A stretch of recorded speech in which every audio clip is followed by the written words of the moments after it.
नमस्कार। आज क्वांटम यांत्रिकी के एक महत्वपूर्ण टॉपिक कॉम्पटन प्रभाव पर हम चर्चा करेंगे। कॉम्पटन प्रभाव के बारे में आपको मैं बता दूं कि सर्वप्रथम हमको ये जानना आवश्यक है कि कॉम्पटन प्रभाव होता क्या है। कॉम्पटन प्रभाव क्योंकि एक वैज्ञानिक डब्ल्यू एच कॉम्पटन ने इनको परिभाषित किया, इसलिए इनका नाम कॉम्पटन प्रभाव रखा गया। तो सबसे महत्वपूर्ण बात यह है कि ऐसा क्या है कॉम्पटन प्रभाव में जिसके कारण हमको इसको पढ़ने की आवश्यकता हुई, क्या ये हमारे लिए एक महत्वपूर्ण टॉपिक हुआ, यानी कि ऐसा क्या फायदा मिला हमको जिसकी वजह से कॉम्पटन प्रभाव हमारी पुस्तकों में लिखा गया, उसको हर स्टूडेंट को समझाना आवश्यक हुआ। तो आइए हम इसके बारे में बात करते हैं। 1923 में डब्ल्यू एच कॉम्पटन नामक वैज्ञानिक ने एक प्रयोग किया, और उस प्रयोग को किस प्रकार उन्होंने किया उसको समझने के लिए पहले आप थोड़ा सा इस चित्र पे ध्यान दीजिए। इस चित्र के अंदर आप देखेंगे कि दो स्थितियां दी हुई है, टक्कर से पूर्व और टक्कर के पश्चात। दरअसल हुआ क्या कि जब डब्ल्यू एच कॉम्पटन ने एक ग्रेफाइट के सैंपल के ऊपर एक्स किरण को गिराया, तो एक्स किरण गिरेगी तो एक्स किरण में कौन होंगे? फोटोन होंगे। और किस पे गिराया? ग्रेफाइट पे गिराया, तो ग्रेफाइट एक चालक की भांति व्यवहार करता है, इसलिए उसमें मुक्त इलेक्ट्रॉन उपस्थित होंगे। ठीक है। तो जब एक ग्रेफाइट के सैंपल पे एक फोटोन को गिराया गया, तो उस समय यहाँ पर v बराबर 0 है टक्कर की स्थिति में, टक्कर से पूर्व की स्थिति को, और इस पे गामा तरंग दैर्ध्य का फोटोन आकर स्ट्राइक करता है। जैसे ये स्ट्राइक हुआ, जैसे ही ये प्रकीर्णन हुआ, उसी के पश्चात हमें यहाँ पर दो तरह की स्थिति देखने को मिली। एक तो ये जो इलेक्ट्रॉन जो पहले स्थायी अवस्था में यहाँ पे मौजूद था, वो मूवेबल हो गया फाई एंगल पर, जिसको हमने बोला रिकॉइल एंगल। और ये स्कैटर्ड होके फोटोन गया यहाँ से थीटा एंगल पर, और अब इसकी तरंगदैर्घ्य लैम्डा ना होकर लैम्डा डैश हो गई। तो मोटी मोटी भाषा में अगर हम बात करें तो हम ये कहेंगे कि कॉम्पटन प्रभाव एक ऐसा प्रभाव है जिसमें जब किसी ग्रेफाइट के ब्लॉक के द्वारा एक्स किरणों को जब उस पर गिराया गया, तो टक्कर के पश्चात हमको दो प्रकार की एक्स किरणें प्राप्त हुई, जिनमें एक एक्स किरण की तरंगदैर्घ्य उतनी ही थी जितनी आपतित तरंगदैर्घ्य की एक्स किरण गिराई गई थी। परंतु एक परंतु एक एक्स किरण की जो तरंगदैर्घ्य थी वो आपतित तरंगदैर्घ्य से कुछ अधिक थी, जिस कारण दोनों के मध्य तरंगदैर्घ्यों का अंतर उत्पन्न हो गया, और इसी तरंगदैर्घ्य के अंतर को ही हम कॉम्पटन शिफ्ट कहते हैं या कॉम्पटन विस्थापन कहते हैं। आइए हम इसको एक इसके डेरिवेशन के माध्यम से और बढ़िया से हम इसको समझ सकते हैं। तो आप देखिए, सर्वप्रथम आपको ये डायग्राम जो नजर आ रहा है, इस डायग्राम में क्या क्या स्थितियां हो रही है उस पर हम हमारे भौतिकी के नियमों को लगाते हैं। तो सर्वप्रथम हमने ऊर्जा संरक्षण के नियम पे विचार किया। अगर आप देखें तो यहाँ पर जो फोटोन है, ये जो फोटोन है, इस फोटोन की ऊर्जा कितनी है? H nu. और एक स्थिर इलेक्ट्रॉन के लिए ऊर्जा कितनी है? M not c square. और जैसी टक्कर हुई उसके पश्चात इसकी आवृत्ति न्यू से बदलकर न्यू डैश हो गई, तो उस समय इसकी ऊर्जा हो गई एच न्यू डैश। और इलेक्ट्रॉन की जो ऊर्जा हो गई वो हो गई एम सी स्क्वायर, जहां एम जो है वो एक आपेक्षिक द्रव्यमान है, जहां एम बराबर m naught upon under root of 1 minus v square upon c square होता है।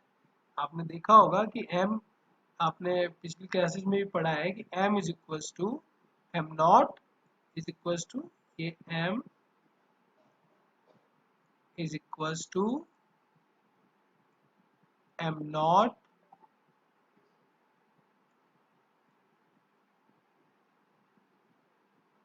इंटू गामा, जहाँ गामा का मान क्या होता है? 1 upon under root of 1 minus v square upon c square. तो ऊर्जा संरक्षण का नियम हमने ये लगाया, तो हम पहले उससे समीकरण लिख सकते हैं h nu plus m not c square बराबर h nu dash plus m c square.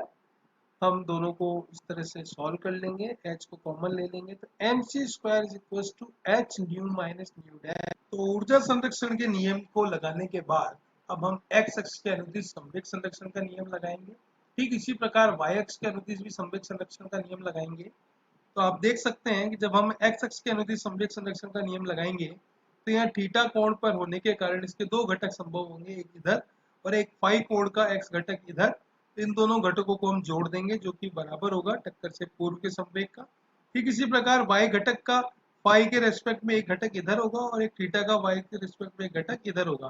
क्योंकि इन दोनों की दिशा एक दूसरे के विपरीत है इसलिए इनके मध्य साइन जो होगा वो ऋणात्मक आएगा। वो आप यहाँ देख सकते हैं कि जब हमने x अक्ष के अनुदिश संवेग संरक्षण के नियमानुसार हमने जब समीकरण को लिखा तो आप देख सकते हैं कि संवेग संरक्षण का टक्कर से पूर्व जो संवेग था x अक्ष की दिशा में वो h न्यू अपॉन c था, जबकि टक्कर के पश्चात उसका संवेग घटकों के रूप में h nu dash upon c cos theta plus m v cos phi हो गया। अब हम इस समीकरण को अगर हल कर ले एलसीएम को लेकर तो हमें उपरोक्त समीकरण प्राप्त होती है c m v cos phi is equal to h nu minus nu naught cos theta, जो कि आपको समीकरण 1.23 नजर आ रही है। ठीक इसी प्रकार y अक्ष के अनुदिश संवेग संरक्षण के नियमानुसार हम उसको देखें तो टक्कर से पूर्व संवेग 0 है क्योंकि संवेग m बराबर b होता है और टक्कर होने से पूर्व पार्टिकल का वेग 0 था, इसलिए mv में v 0 हो जाने के कारण उसका टक्कर से पूर्व संवेग क्या हो गया, 0 हो गया। तो आप यहाँ देख सकते हैं संवेग 0 है और टक्कर के पश्चात दोनों की दिशाएं एक दूसरे के विपरीत होने के कारण थीटा घटक का जो संवेग है वो एच न्यू डैश अपॉन सी साइन थीटा है और दूसरा एम बी साइन फाई है। यहाँ थीटा स्कैटरिंग एंगल कहलाता है और फाई रिकॉइल इलेक्ट्रॉन कहलाता है, सॉरी रिकॉइल एंगल कहलाता है। तो इस प्रकार आप समीकरण 1.23 और 1.24 आपके सामने है। अब इन दोनों समीकरण का वर्ग करके अगर हम जोड़ दें तो हमें निम्न समीकरण प्राप्त होती है m square b square plus c square is equal to this. 1.25 समीकरण अनुसार हमको प्राप्त हो जाएगा। आप देख सकते हैं इस समीकरण का स्क्वायर करेंगे और इस समीकरण का स्क्वायर करेंगे तो c square m square b square बाहर आ जाएगा और अंदर की जो टर्म बचेगी उसमें sine square theta plus cos square theta sorry sine square pi और कॉस स्क्वायर पाई होने के कारण वो एक हो जाएगा। तो उपरोक्त समीकरण से हमको समीकरण 1.25 प्राप्त हो गई। अब आप ध्यान से देखिए कि समीकरण जो शुरू में हमने ली थी 1.22 जहां हमने लिखा है कि m c square is equal to h nu minus nu dash plus m not c square, अगर इस समीकरण का दोनों तरफ वर्ग कर दिया जाए तो ये समीकरण नजर आएगी एम स्क्वायर सी की घात 4 और ये पूरी समीकरण पे होल स्क्वायर लग जाएगा जिसको हम a प्लस बी के होल स्क्वायर के सूत्र से हल कर लेंगे। तो उसको हल करने पर हमको समीकरण 1.26 कुछ इस प्रकार प्राप्त होगी एम स्क्वायर सी की घात 4 बराबर h square plus nu dash plus two nu dash या न्यू डैश पे स्क्वायर आएगा plus m not square c की घात 4 plus 2h m not c square nu minus nu dash. तो इस प्रकार दो समीकरण हमारे पास आ गई। अब कंसेप्ट क्या है, कंसेप्ट यह है कि आपको एम स्क्वायर सी की घात 4 में से एम स्क्वायर बी स्क्वायर सी स्क्वायर को घटाना है। तो जिससे ही हम इसको घटाएंगे तो आप देख सकते हैं यहाँ पर एम स्क्वायर दोनों टर्म में आने के कारण कॉमन आ जाएगा। सी की घात 4 यहाँ पर है, सी की घात 2 यहाँ पर है, सी की घात 4 को अगर कॉमन ले लिया जाए तो यहाँ ब्रैकेट में 1 बचेगा और यहाँ v square upon c square का भाग लग जाएगा। ठीक इसी प्रकार हम इस समीकरण को एज इट इज जैसा हमारा पिछला समीकरण आया था वैसा ही लिख लेते हैं।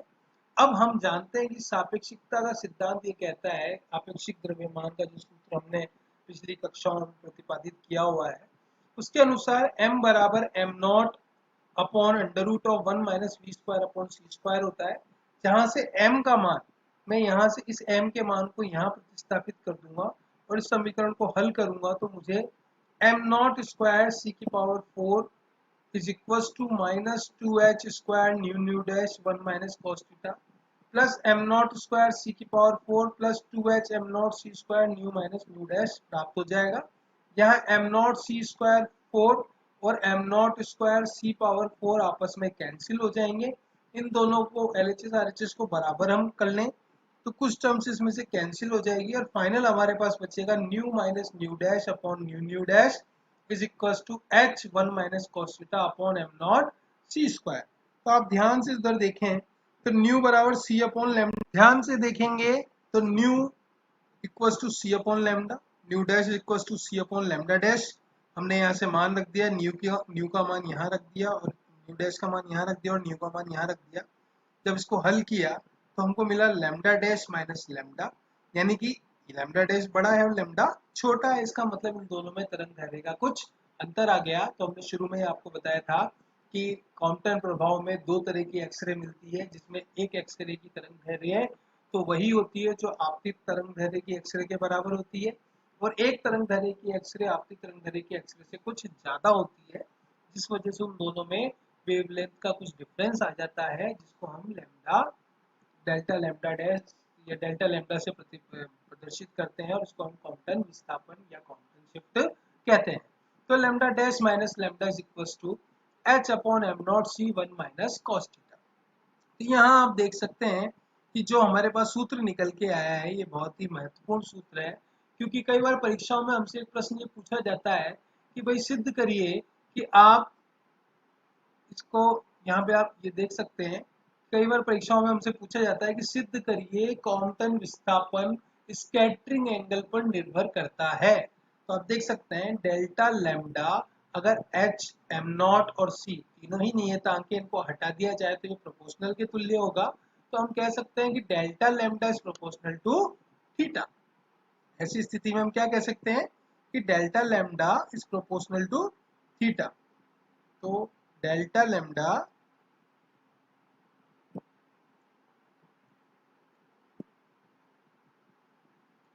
Proportional to theta. ठीक बात। तो ये जो सूत्र है इसी सूत्र का नाम है कॉम्पटन विस्थापन सूत्र, और यहाँ पर आप h जो है वो प्लांक का नियतांक है, जिसका मान 6.6 into 10⁻34 joule second. Am not आपका इलेक्ट्रॉन का रेस्ट मास है 9.1 इंटू 10⁻27 किलोग्राम -31 किलोग्राम, और c जो है आपका प्रकाश का वेग है 3 इंटू 10⁸ मीटर पर सेकेंड। तो इस प्रकार ये परीक्षाओं में कई बार पूछा जा सकता है। अब जो बात आती है वो आती है विशेष स्थितियों की, कि कैसी स्थिति में क्या होता है, और वो निर्भर कर रहा है क्योंकि थीटा पर। तो थीटा की तीन स्थितियां संभव है, कि या तो थीटा 0 डिग्री हो, या थीटा 90 डिग्री हो, या थीटा 180 डिग्री हो। तो अगर हम थीटा की बात करें तो यदि थीटा 0 है तो cos 0 का मान 1 होगा, और 1 से 1 कैंसिल हो जाएगा, तो डेल्टा लैम्डा का मान 0 हो जाएगा। इसका मतलब क्या हुआ कि जब थीटा का मान 0 है, अर्थात दोनों टक्कर के पास पश्चात अगर दोनों एक्स किरणें एक दूसरे के समांतर होती हैं, तो उस स्थिति में किसी भी प्रकार का कॉम्पटन शिफ्ट विद्यमान नहीं होगा। अब अगर थीटा का मान 90 है तो cos 90 इज 0। तो ऐसी स्थिति में हमको h अपॉन एम नॉट सी प्राप्त होगा, डेल्टा लैम्डा का मान। और अगर cos थीटा 180 डिग्री है, यानी एक दूसरे के विपरीत दिशाओं में है, तो ऐसी स्थिति में हमें दुगना कॉम्पटन विस्थापन प्राप्त होगा, और ऐसी स्थिति में हम उसको बोल सकते हैं 2h एम नॉट सी, यानी कि 6.6 इंटू 10⁻34 जो कि h का मान है, 9.1 इंटू 10⁻31 किलोग्राम जो कि रेस्ट इलेक्ट्रॉन का मास है, और 3 इंटू 10⁸ जो कि प्रकाश के वेग का मान है। इनको जब हल करते हैं तो 0.0484 एंगस्ट्रॉम हमको प्राप्त होता है, और जो कहलाता है अधिकतम कॉम्पटन विस्थापन। अधिकतम कॉम्पटन विस्थापन कितना हो सकता है, कितना डी लैम्डा प्राप्त हो सकता है। अगर लैम्डा डैश लैम्डा से बड़ा है तो प्रकीर्णित फोटोन की तरंग दैर्ध्य का मान आपतित फोटोन की तरंग दैर्ध्य से सदैव अधिक होगा। कॉम्पटन विस्थापन डी लैम्डा प्रकीर्णन कोण थीटा पर निर्भर करता है, और ये आपतित विकिरण की आवृत्ति पर निर्भर नहीं करता है। आपतित विकिरण की आवृत्ति कितनी है, न्यू कितनी है, इससे इसको कोई लेना देना नहीं है, लेकिन थीटा कितना है ये उसके लिए इंपॉर्टेंट है। और प्रकीर्णन कोण थीटा पर कॉम्पटन विस्थापन शून्य होता है, जैसा कि अभी हमने चर्चा किया था, और थीटा बराबर 180 डिग्री पर कॉम्पटन विस्थापन का मान 0.048 एंगस्ट्रॉम होता है। विभिन्न प्रकीर्णन कोणों पर जो चित्र दिया गया है कॉम्पटन विस्थापन को प्रदर्शित कर रहा है ये, और प्रकीर्णित एक्स किरणों की आपतित तरंगदैर्घ्य लैम्डा के साथ अधिक तरंगदैर्घ्य लैम्डा डैश एक्स किरणें प्रेक्षित होती है। और आप ये डायग्राम देख सकते हैं। थीटा पे आपको कुछ, थीटा की तीनों स्थितियों पे अगर हमने ग्राफ में के रूप में इसको देखना चाहें तो अपेक्षिक तीव्रता और तरंगदैर्घ्य के बीच में अगर थीटा का मान 0 है तो हमें कुछ ग्राफ इस प्रकार प्राप्त होगा। अगर थीटा का मान 45 डिग्री है तो ग्राफ कुछ इस प्रकार प्राप्त होगा और उनके मध्य डेल्टा लैम्डा कुछ इस तरह से प्रदर्शित किया जाएगा। अगर थीटा का मान 90 डिग्री है तो ये थोड़ा सा और झुक जाएगा, छोटा हो जाएगा, स्पान बड़ा हो जाएगा, डेल्टा लैम्डा यानी कि काउंटर का मान और अधिक बढ़ जाएगा। और अधिकतम के लिए हम बात करें तो थीटा बराबर 135 डिग्री पे जाएंगे तो डेल्टा लैम्डा का मान और बड़ा हो जाएगा, और थीटा बराबर 180 डिग्री लेंगे तो मान और ज्यादा बढ़ जाएगा। तो इस प्रकार आप डेल्टा लैम्डा की जो घटनाक्रम है उसको आप अपेक्षिक तीव्रता और तरंगदैर्घ्य के मध्य वक्र खींच के समझा सकते हैं। तो चिरसम्मत सिद्धांत जो है क्वांटम प्रभाव की व्याख्या करने में पूर्ण रूप से असफल रहा है। ये भी प्रश्न कई बार पूछा जाता है कि सिद्ध कीजिए कि चिरसम्मत सिद्धांत जो है क्वांटम प्रभाव को व्याख्या करने में पूर्ण रूप से असफल है। तो वहां आपको सारा काम करके बताना होगा, क्योंकि इस सिद्धांत के अनुसार प्रकरणित एक्स किरणों की तरंगदैर्घ्य आपतित एक्स किरणों की तरंगदैर्घ्य के समान होनी चाहिए। कायदा तो ये कहता है कि दोनों किरणों की तरंगदैर्घ्य आपस में समान होनी चाहिए, परंतु ऐसा हुआ नहीं। तो क्वांटम प्रभाव द्वारा फोटोन के कण के रूप में होने की सत्यता सिद्ध होती है। क्वांटम प्रभाव क्या सिद्ध कर रहा है कि फोटोन जो है वो एक पार्टिकल है, फोटोन के कण के रूप में होने की सत्यता सिद्ध होती है। और यही क्वांटम सिद्धांत के अनुरूप है। यानी क्वांटम सिद्धांत ही यही है कि जो ये सिद्ध कर दे कि पार्टिकल रूप में वो पैरामीटर उपलब्ध है, तो सभी भाग होंगे किसके, क्वांटम सिद्धांत के। आइए हम इस पे एक न्यूमेरिकल डिस्कस करते हैं। आपके सामने एक न्यूमेरिकल दिया हुआ है कि क्वांटम प्रभाव में प्रदर्शित एक्स किरण फोटोन एवं आपतित एक्स किरण फोटोन की आवृत्ति का संबंध व्युत्पन्न करना है आपको। तो आपको कुछ नहीं करना है, सबसे पहले सूत्र हमारे पास जो है क्वांटम डिस्प्लेसमेंट फॉर्मूला जिसको हम बोलते हैं डेल्टा लैम्डा या lambda dash minus lambda is equal to h upon m not c one minus cos theta. क्योंकि आप जानते हैं न्यू बराबर c upon lambda, nu dash बराबर सी अपॉन लैम्डा डैश। दोनों का मान यहाँ पे प्रतिस्थापित कर दीजिए, हल कर लीजिए। हल करते करते आपको न्यू डैश निकालना है। न्यू डैश जैसे ही आप निकालेंगे तो आपको प्राप्त होगा m not c square nu upon m not c square plus h nu one minus cos theta. अब आप यहाँ से कुछ एम नॉट सी स्क्वायर को कॉमन ले लीजिए तो ऊपर अंश से नीचे वाले हर m not c square cut जाएगा और ऊपर बचेगा न्यू और नीचे बचेगा one plus h nu upon m not c square one minus cos theta. अतः साफ स्पष्ट हो जाता है कि new dash less than new अर्थात प्रकीर्णित फोटोन की आवृत्ति का मान आपतित फोटोन की आवृत्ति से कम होता है। तो ये भी कई बार प्रश्न पूछा जाता है कि सिद्ध करो क्वांटम प्रभाव के अंदर प्रकीर्णित फोटोन की आवृत्ति का मान आपतित फोटोन की आवृत्ति से कम होता है। तो आपको इस प्रकार ये पूरा डेरिवेशन हल करके बताना होगा।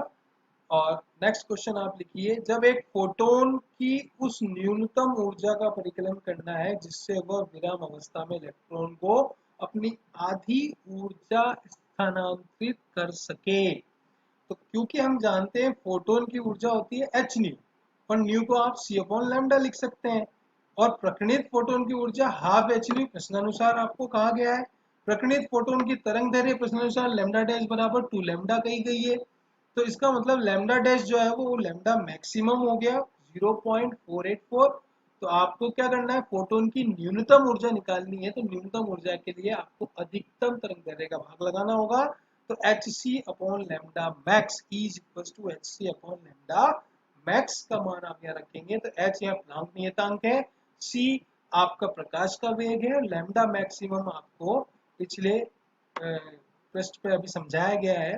तो वहां से जब ये सारा मान रखेंगे तो आपको इलेक्ट्रोवोल्ट के अंदर, क्योंकि 1.6 इंटू 10⁻⁻19 का डिवाइड कर दिया गया है, इसलिए मान आपको इलेक्ट्रोवोल्ट में मिल रहा है। आपको पहले भी मैंने बताया है 1 electronvolt is equal to 1.6 into 10⁻⁻19 joule. तो ये आपके पास इस तरह से आंसर आ जाएगा, और इस तरह से आप इसको सॉल्व करके हल कर सकते हैं। ये देख लीजिए आप 2.56 इंटू 10⁻⁵ इलेक्ट्रो वोल्ट। तो धन्यवाद, आज इतना ही आपके लिए। आपको ये वीडियो पसंद आया हो तो इसको लाइक कीजिए, सब्सक्राइब कीजिए। Thank you very much. धन्यवाद।